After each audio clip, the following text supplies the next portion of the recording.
వేరే వాళ్ళు ఎవరన్నా వస్తే సైట్ విజిట్ సర్టిఫికేట్ వాళ్ళకి ఇయ్యరు.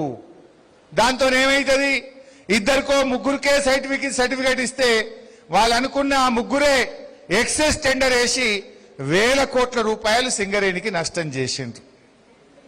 ఎప్పుడైనా ఓబీ టెండర్లలో ఎప్పుడు చూసినా సింగరేణిలో -10, -20 పడుతుంది టెండర్. మహారాష్ట్ర వాళ్ళు, గుజరాత్ వాళ్ళు, తెలంగాణ వాళ్ళు, ఒరిస్సా వాళ్ళు, బెంగాల్ వాళ్ళు ఎంతో మంది ఇక్కడ టెండర్లలో పాల్గొంటారు. కానీ రేవంత్ రెడ్డి గారు వచ్చిన తర్వాత మొత్తం ఆయన బామ్మర్ది సంతం అయిపోయింది. సింగరేణిని ఆయన బామ్మర్ది కప్పచెప్పిండు. ఎవరికి టెండర్ రావాలన్నా రేవంత్ రెడ్డి బామ్మర్ది సృజన్ రెడ్డిని కలవాలి. మొత్తం టెండర్లు రింగు చేసి సింగరేణిని ముంచే కుట్ర జరిగింది.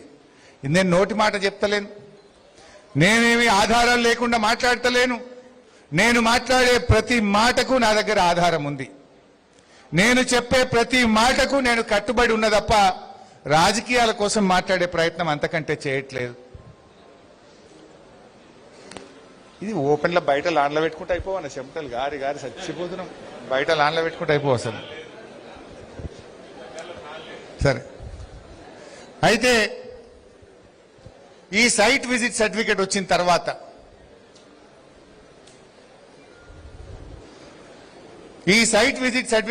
తర్వాత మొదటి టెండర్ ఎవరికి దక్కిందంటే రేవంత్ రెడ్డి బామ్మర్ది సృజన్ రెడ్డికి దక్కింది. గతంలో ఎప్పుడూ ఓబీ టెండర్లలో సైట్ విజిట్ లేదు. మహారాష్ట్రలోని వెస్టర్న్ కోల్ ఫీల్డ్స్ లో సైట్ విజిట్ సర్టిఫికేట్ విధానం లేదు. కోల్ ఇండియాలో సైట్ విజిట్ సర్టిఫికేట్ విధానం లేదు. తెలంగాణలో రేవంత్ రెడ్డి ప్రభుత్వం రాకముందు సైట్ విజిట్ సర్టిఫికేట్ లేదు. ఇది రేవంత్ రెడ్డి వచ్చినాక పెట్టిన సైట్ విజిట్ సర్టిఫికేట్. అయితే ఈ సైట్ విజిట్ సర్టిఫికేట్ వచ్చిన తర్వాత రేవంత్ రెడ్డి గారి ప్రభుత్వం మొట్టమొదటి టెండర్ వెంకటేష్ ఖనిలో మొదటి టెండర్ని పిలిస్తే దాని టెండర్ ఎవరికి వచ్చిందంటే రేవంత్ రెడ్డి బావమర్ది కంపెనీ శోధా కన్స్ట్రక్షన్ కు ఆ టెండర్ దక్కింది. నేను అడుగుతున్న రేవంత్ రెడ్డిని, కాంగ్రెస్ వాళ్ళను, శోధా కన్స్ట్రక్షన్ ఎవరిది? రేవంత్ రెడ్డి బావమర్ది సృజన్ రెడ్డిదా కాదా? మరి అప్పటిదాకా సింగరేణి ఓబీ టెండర్లన్నీ -10, -20 పోతే శోధా కన్స్ట్రక్షన్స్ రేవంత్ రెడ్డి బామ్మర్ది రాగానే +13% టెండర్ ఎట్లా పోయిందో సమాధానం చెప్పాలని నేను అడుగుతా ఉన్నా. అంటే అమ్మా బయట కుర్చీలు మంచిగా కూర్చోపోండి అమ్మా. ఎంతసేపు నిలబడతారు? కూర్చోండి. ఆడ కుర్చీలు ఉన్నాయి, కూర్చోపోమ్మా.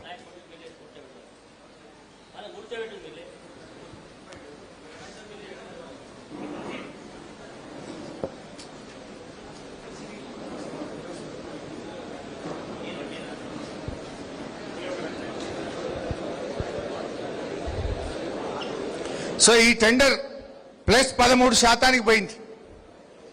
మరి అక్కడితో ఆగిందా? దాని తర్వాత ఏ టెండర్ పిలిచినా కూడా అన్ని కూడా ఇవో ప్లస్ టెండర్లే. మీరు ఒకసారి చూస్తే ఇక్కడ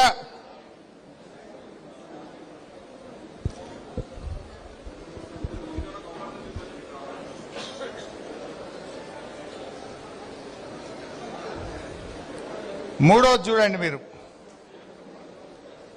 మూడో టెండర్ +5, నాలుగో టెండర్ +3.80, ఐదో టెండర్ +10%, ఆరో టెండర్ వెంకటేష్ ఖని శోధా కన్స్ట్రక్షన్స్ +13, తర్వాత RG OC2 extension +5, SRP OC2 +8. అంటే అన్ని టెండర్లు కూడా ఎక్సెస్ టెండర్లు పడ్డాయి. మీరు చూసుకుంటూ పోతే డేట్లు కూడా చూస్తే కాంగ్రెస్ ప్రభుత్వం వచ్చిన తర్వాత 25 జూన్ 2024 నుంచి ఎప్పుడైతే సైట్ విజిట్ సర్టిఫికేట్ విధానం స్టార్ట్ అయిందో ఎక్సెస్ టెండర్ పోయింది. మీరు ఇంకా బాగా అర్థం చేసుకోవాలంటే ఫర్ ఎగ్జాంపుల్ ఇప్పుడు వెంకటేష్ ఖని శోధా కన్స్ట్రక్షన్స్ ఇది ఎంత 200, ఈ టెండర్ వచ్చి క్వాంటిటీ వాల్యూ 207 కోట్లు. ఆ టెండర్ ఇక్కడ చూస్తే ఇది 207 కోట్ల రూపాయల టెండర్. ఇది ఈ టెండర్ ఎంతకు పోయింది? ఎక్సెస్ అటు పోయింది. ఎక్సెస్ 13% పోయింది. ఎంతకు పోయింది? 2,07,000కు పోవాల్సిన టెండరు 2,33,93,00,000. అంటే ఎంత డిఫరెన్స్ పోయింది? 26 కోట్లు. 26 కోట్లు ఎక్సెస్ పోయింది. వాస్తవానికి ఏమైతుండే 2,7కు బదులు -10 పోవాలి, అంటే 20 కోట్లు తక్కువ పోవాలి. కానీ 26 కోట్లు ఎక్కువ పోయింది. అంటే ఈ ఒక్క టెండర్లో దాదాపు 50 కోట్ల రూపాయలు ఇప్పుడు సింగరేణికి నష్టం జరిగింది. ఇట్లా కొన్ని వందల టెండర్లు చేసిండ్రు. జనరల్గా ఎప్పుడైనా కూడా ప్రతి టెండర్ మైనస్ పోవాలి. మైనస్ పోయే బదులు ఎక్సెస్ పోయింది, అంటే డబుల్ లాస్ కదా. -13 పోతే 26 కోట్లు తక్కువ కావాలి, +13 పోతే ఎంత అయింది? 26 కోట్లు ఎక్కువైంది. డిఫరెన్స్ ఎంత?